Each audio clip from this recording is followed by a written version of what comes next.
এদের এই মিথ্যাচার, এই মুনাফিকি, এই শিরিকির জন্যই আল্লাহ এই হুঁশিয়ারি দিয়েছে যে তোরা এগুলো বন্ধ কর। আমরা যদি এটা বলি কোথায় যাবে তারা?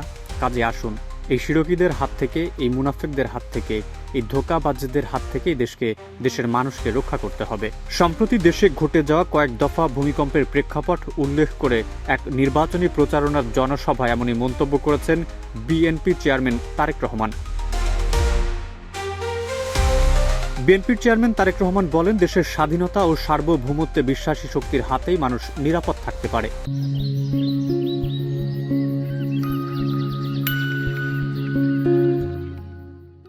ধর্মীয় বিভাজন, মুনাফিকি ও ধোঁকাবাজির রাজনীতির বিরুদ্ধে সতর্ক থাকার আহ্বানও জানান তিনি। 22 জানুয়ারি গভীর রাতে নরসিংদীতে এক জনসমাবেশে সব কথা বলেন তিনি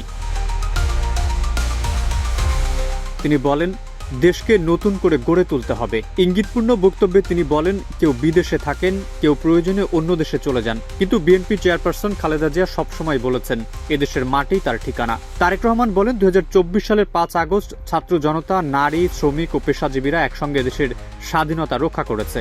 1971 সালে অর্জিত স্বাধীনতার সঙ্গে মানুষের কথা বলার অধিকার ও ভোটাধিকার ফিরিয়ে আনতে তারা জীবনবাজি রেখেছে বলেও উল্লেখ করেন তিনি বলেন, ভালোকে ভালো ও মন্দকে মন্দ বলতে হবে, মন্দ হলে প্রতিবাদ করতে হবে।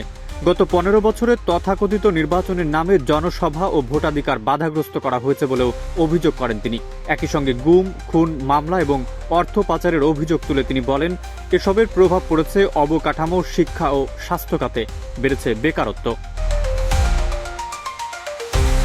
বিএনপির চেয়ারম্যান বলেন, করব কাজ, গড়ব দেশ, সবার আগে বাংলাদেশ।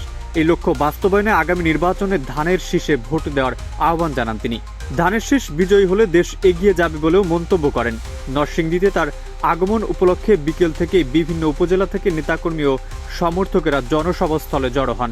রাত বাড়ার সঙ্গে সঙ্গে উপস্থিতি বাড়তে থাকে।